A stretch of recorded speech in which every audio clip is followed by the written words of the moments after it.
what we have going on is we've got these two air drills you've seen, 3850 and a 4350.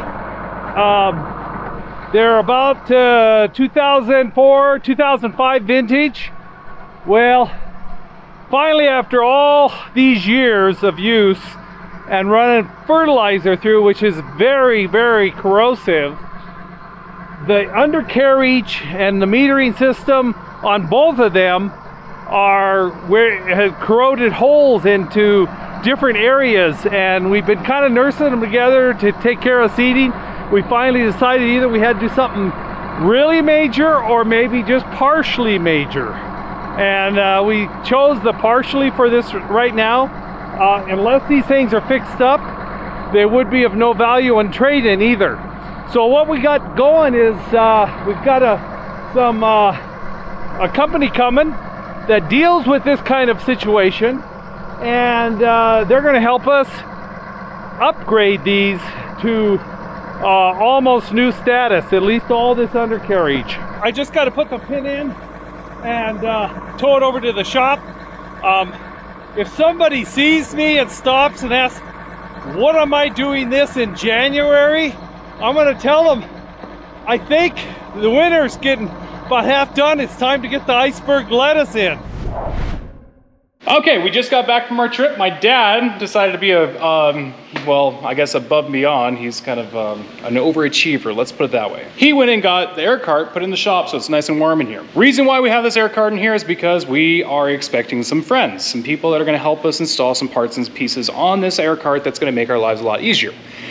The issue that we're dealing with this air cart and the other one, and this has been going on for years, and it just keeps getting worse and worse and worse and more challenging to try to get it to do its job. It's called rust, corrosion, and fertilizer is usually the culprit. The whole manifold and everything underneath there is just rotten. It's leaking, you're not having consistent flow into the fields, and this company has stainless steel kits that go underneath there, new roller housings, and it's gonna wake this thing up, and we are gonna not fight the problems we had before. It's gonna be awesome. We look forward to this, and actually, this is one of the things that I've been wanting to do for a long time. So anyways, we'll wait for them to get here. They're on the road. They should be here shortly. And then when they get here, we can get some stuff done.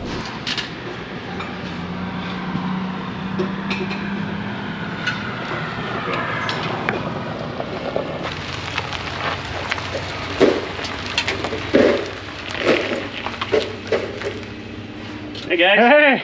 Good to see you. Good to see you. You're, wait, hang on a second. You're Matt, right? Actually the other one. I'm the better half. You're the better half? The better Jesse, okay, one. Jesse. Yep. Adam? Adam, nice to meet you. Nice to meet you too. Hey. Hey. You're Jesse. Thank you so much for showing up. Let's get to work, right? Does that sound Absolutely. Let's Yep. get this good? Because done. it's cold. Let's see what you got going on in there. Yeah, let's find out what kind of rusty stuff that you guys got to pull apart and refab. Uh-oh. We might be talking for a while, so I'm going to cut this and then we'll get to work. Does that sound good? I like that idea.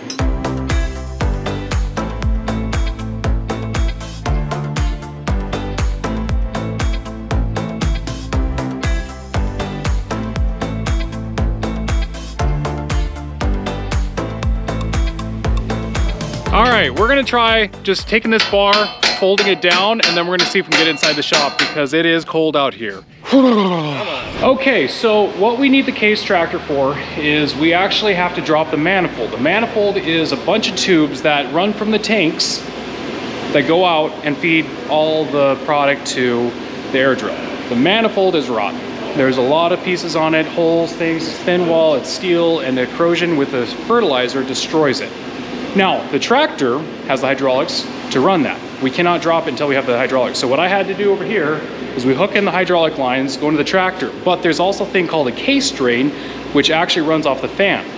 We did this one time where we hooked up the two lines to drop the manifold, and it back pressure, there's a check valve and a valve body here that didn't quite seat right, and it put pressure to our fan, and we didn't have the fan hoses hooked up or the case drain, and it blew the seal out in the fan. So I'm hoping if I hook the case drain up and put it back into the tractor so it can just feed into the crankcase, or not the crankcase, but the transmission, that way when we drop it, if there's any return, it'll just blow it right into the tractor. let's just not take out that seal in that pump, because then it's gonna make a mess, and then I gotta change the seal, which I've done too many of those. Let's drop the manifold.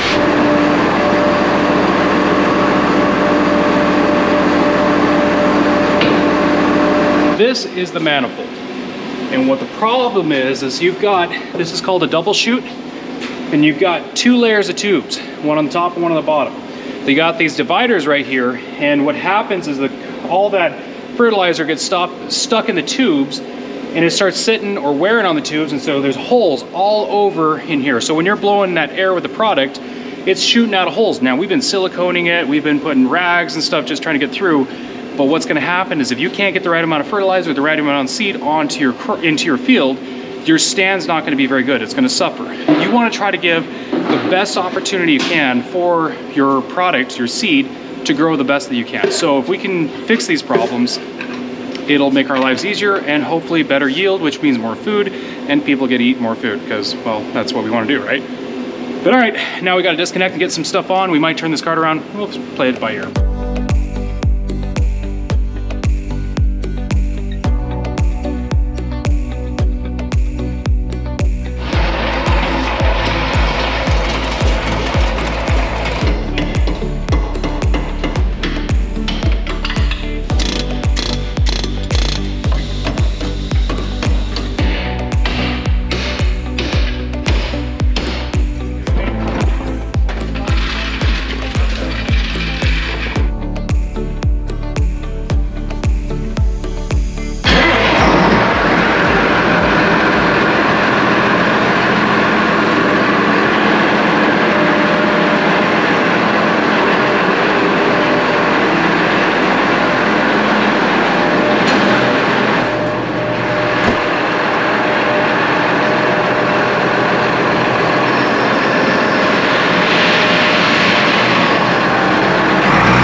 Anticlimactic, just one kick. That's what it takes.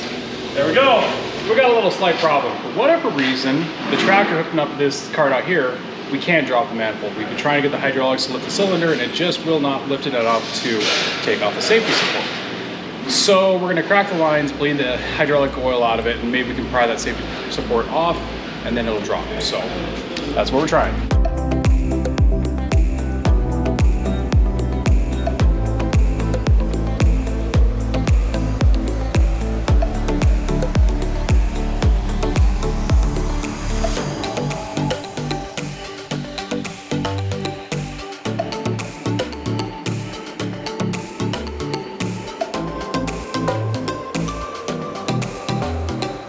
It's absolutely amazing on how the cold weather comes, things don't cooperate. That's why, like, engineers that do stuff in the factory and everything's working great, and it does work great, but then there's variables that happen, like cold weather and dirt and grime and stuff, that changes up their engineering skills. Not saying that this was an engineering flaw, it's just, that's just how it is. So you could design something that is phenomenal, and then nature gets to throw in its little twist and say, huh, how does that work out? You know what I always wonder? I always wonder what they did 100 years ago when they didn't have easy start systems and all that stuff. They were tougher than hand us. cranks. They were a lot tougher than us. We're wimps. We're fortunate. Yes, we are. Very fortunate. So we're staring out the window, just watching it drip, and when it starts dripping more, then we'll go out there and tighten them up, and hopefully... We're dreaming of warmer weather. Yeah. Hey, at least it's nice in here. That's the key. You guys ever seen the movie Raiders of the Lost Ark, Indiana Jones? We're about to have one of those moments. Whoa! Boxes. Look at all this foam. I've always wanted this. The cardboard. It's like you get at Christmas on the box. Those burn really easy. Did you guys pack this? Ooh, look at these. Ho, ho, ho, ho. Sweet. Yes. Yep. Oh, hello. Hey, who put our logo upside down? Oh, it's because the cradle's upside down. Oh, yes. So what we're going to take out when we pull the tanks is it sits right in here. There's some foam seals Beautiful. that keep the tank sealed and able to be pressurized. So no more corrosion. That is awesome.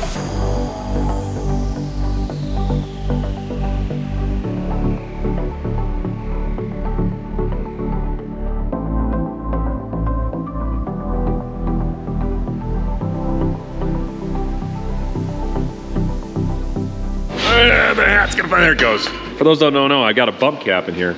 I'm like a hard hat. It works. So here's the problem. For some reason the hydraulics is not letting that cylinder go down. I need to pull the cylinder back to lift that safety bracket off. So I started thinking about it. I've got this air-powered little hydraulic, whatever they want to call it. So I took off the one line, cracked it open, and then I plumbed this in the other side because they're double-acting cylinder, and I'm forcing the cylinder to go one way so I can take that safety laft off. So then I can pull this down.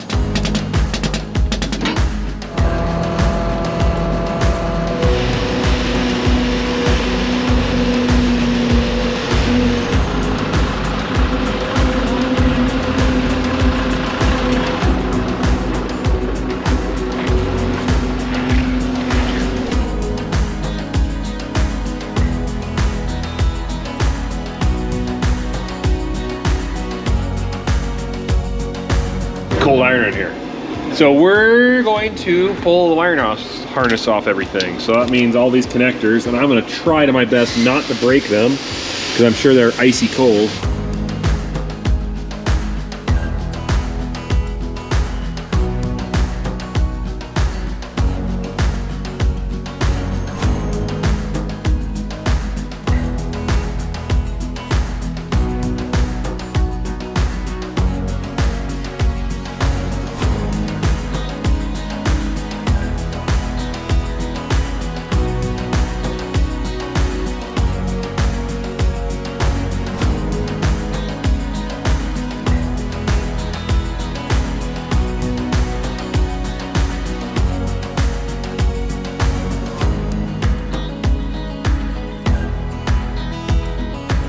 So we've got this front tank, which is actually the best of the three.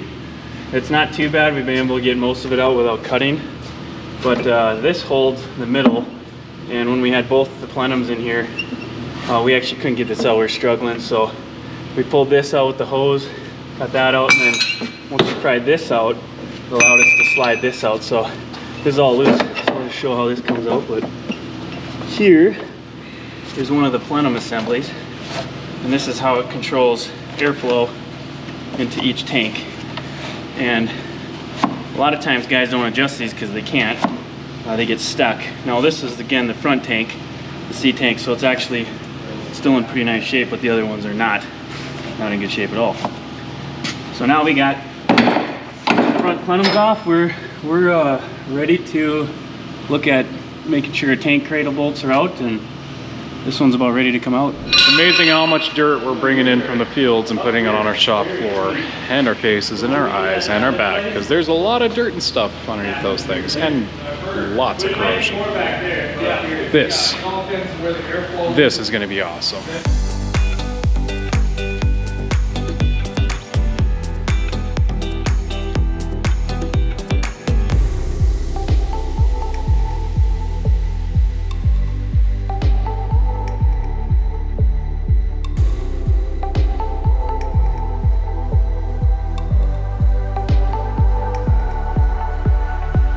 Pulling this cart forward. Reason is we're gonna try to pull the crane in here. It's getting dark outside, we're running out of time. We're trying to pull these tanks off. So he's gonna pull us forward. We're gonna get the boom crane in here, the digger derrick, and we're gonna use that to hopefully pull each one of these tanks off. There's 3 of them, one by one, get it off this thing. So that way we can start the next phases.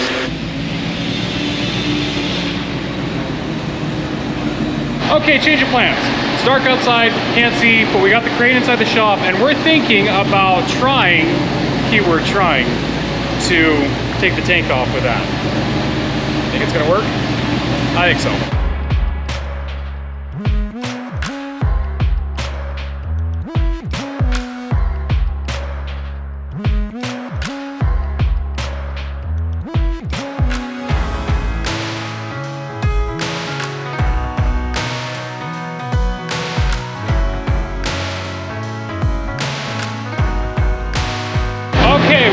Trying to lift that thing up, and it's stuck in there. So we got to take pry bars and pry on it, or we'll just pull really hard. He's just getting it centered up there, and it's exciting. First time I've ever done this. They've done it before, so I'm trusting them because they're ready, right? You trust ready. On Honestly, does Adam look like a miner? You bet I do. He's like a coal miner. Look at that guy. He's not afraid to get dirty. These ready guys, man, they know how to get the job done.